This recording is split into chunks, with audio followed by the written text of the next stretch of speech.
desenvolvimento social das crianças, dessas pessoas jovens também que estão lá na comunidade. E a gente sabe que, infelizmente, temos o grande problema da vulnerabilidade, da ociosidade, inclusive de jovens, adolescentes que estamos perdendo, inclusive também para as drogas. E nessa perspectiva apenas de, não só apenas dar o pão físico, mas também gerar perspectiva de futuro. Ou seja, você venceu em relação ao teu passado, a tua história de vida em relação à fome. E não precisou ir para o mundo do crime para dizer não.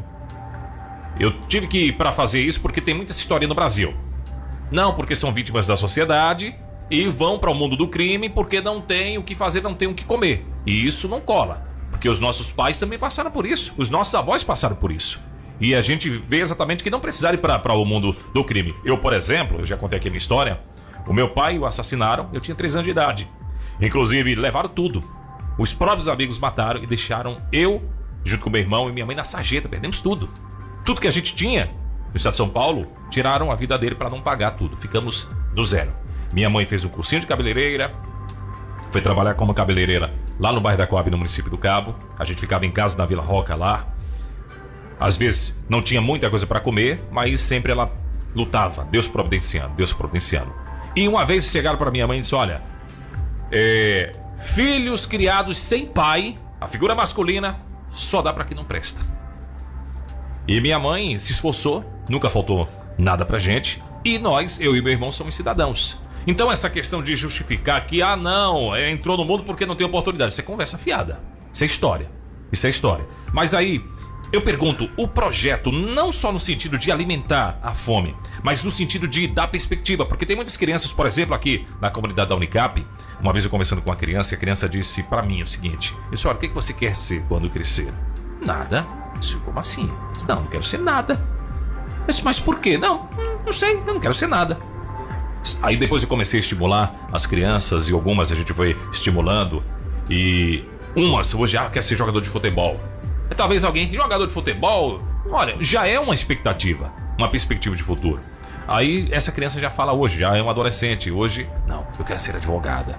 Então isso já nos deixa com o coração tranquilizados, porque nasceu uma perspectiva para que no futuro essas crianças que você está alimentando, elas não continuem sendo refém exatamente de projetos como o seu e não consigam desenvolver. Então nessa perspectiva desenvolver, porque, Caraçu, convenhamos, muitas pessoas estão, infelizmente, vivendo do Bolsa Família e não querem sair disso. E não tem nenhuma perspectiva de vida. Parece que a vida acabou ali. E a vida não encerrou ali. Você, por exemplo, é só você contar a sua história de vida.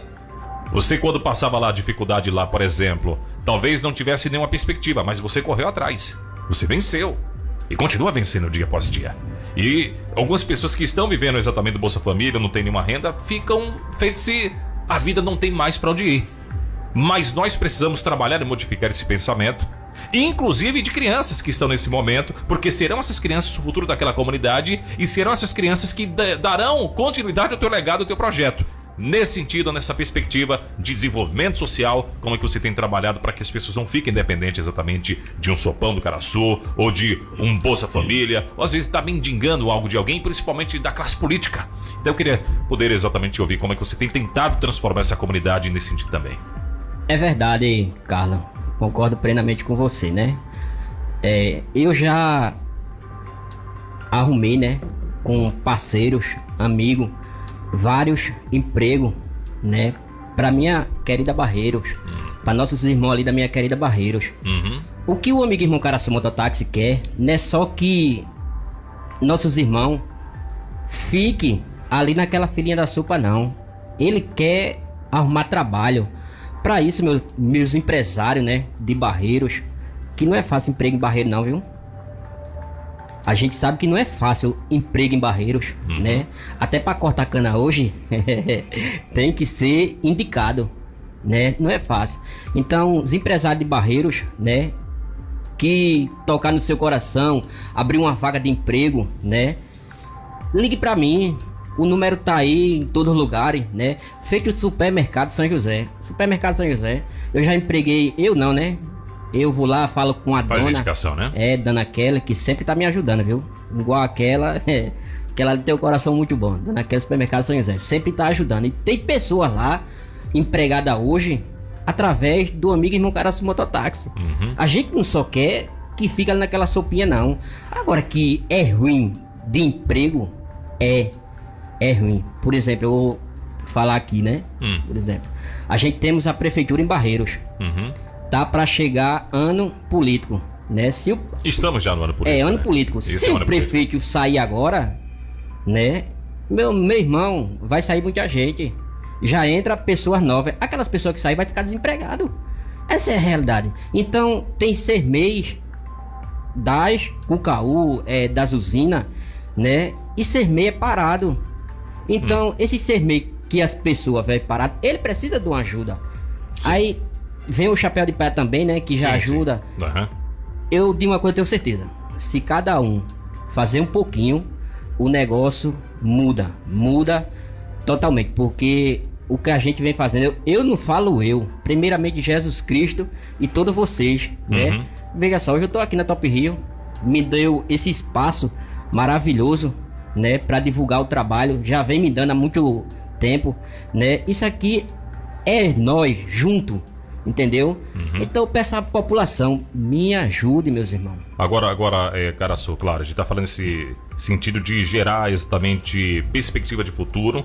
E você tem colocado, olha, naquilo que eu posso, nas minhas limitações, eu vou em busca de oportunidades de emprego dentro do conhecimento que eu tenho e fazendo apelo a empresários, né, como o supermercado que você colocou, São José, de se tem uma vaga, olha, tem uma pessoa para indicar aqui, dá uma oportunidade para essa pessoa, gerando exatamente perspectiva e a libertação econômica dessas pessoas, né, que ficam às vezes, infelizmente, aí presas ao Bolsa Família, ou às vezes nem tem um Bolsa Família. Tem muitas pessoas que nem um Bolsa Família tem.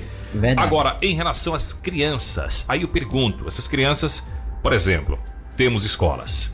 Essas crianças estão na sala de aula e as escolas estão garantindo a alimentação adequada para essas crianças, porque a escola, inclusive, eu lembro uma vez que eu conversei com algumas pessoas e entre elas tinham crianças, e uma criança falou, eu vou para a escola. Por que você vai para a escola? Gosta de estudar? Não, porque lá tem comida para mim. E aí muitas crianças vão para a escola porque tem comida. Aí eu pergunto exatamente, as escolas da cidade de Barreiros, lá do Venâncio, o próximo, que eu não sei se tem escola lá, são escolas que estão garantindo alimentação, essas crianças estão se alimentando e estão estudando, porque não é só alimentação. Talvez para uma criança que não tem alimento, eu vou para a escola porque eu me alimento. Mas eu quero falar aqui para a escola exatamente gerar o futuro para que essa criança crie uma dependência econômica, crescendo e tendo aí uma profissão digna que possa exatamente aí ter uma boa perspectiva de futuro de vida. Até hoje, Carlos, eu não vejo ninguém falar, né, das escolas de Barreiros, não. Até hoje, né, sobre merenda, né, eu creio que não falta. Eu não tô lá pra ver, mas eu creio que não falta, porque se faltar, o pessoal vem no grupo de rede social e fala. Claro. E falando em escola, né, quando eu morava no Engenho Caraçu, eu saía muito, eu morava num sítio Gata, saía da Gata pra comer a merendinha na escola. Que em casa, meu irmão, era pela fé. Essa é a realidade de muitas crianças, né? É a realidade ainda hoje. Sim, é por isso que eu falo, a fome ela nunca vai acabar. Essa é a realidade. A fome ela nunca vai acabar. Eu vinha muito pra escola pra comer aquela, era soja com macarrão, né? Na escola ali, Aloysio Comboim. Ainda lembro o nome da escola, Aloysio Comboim, em Caraçu, né? Já quero mandar também um abraço para a minha família de Caraçu, que não só de Caraçu, né? Que a minha família Jovencio é grande, tanto a Jovencio como a do Carmo é grande, né? Mandar um abraço todo especial, né? Então, eu passei muita necessidade, muita mesmo. Agora, Caraçu, a gente vai para intervalo, mas antes de fazer uma pergunta, que na volta eu vou me ater exatamente os 10, 15 minutos que temos em relação ao seu futuro. E quando eu falo seu futuro, eu falo futuro político. Vamos embora. Quando você esteve aqui na entrevista anterior a essa, você tinha colocado exatamente pra gente que não havia nenhuma intenção política. É verdade. Eu quero saber se mudou. É verdade. E aí você vai ter que explicar do porquê. Mas a pergunta que eu faço nesse momento é em relação a experiências marcantes que tem vivenciado.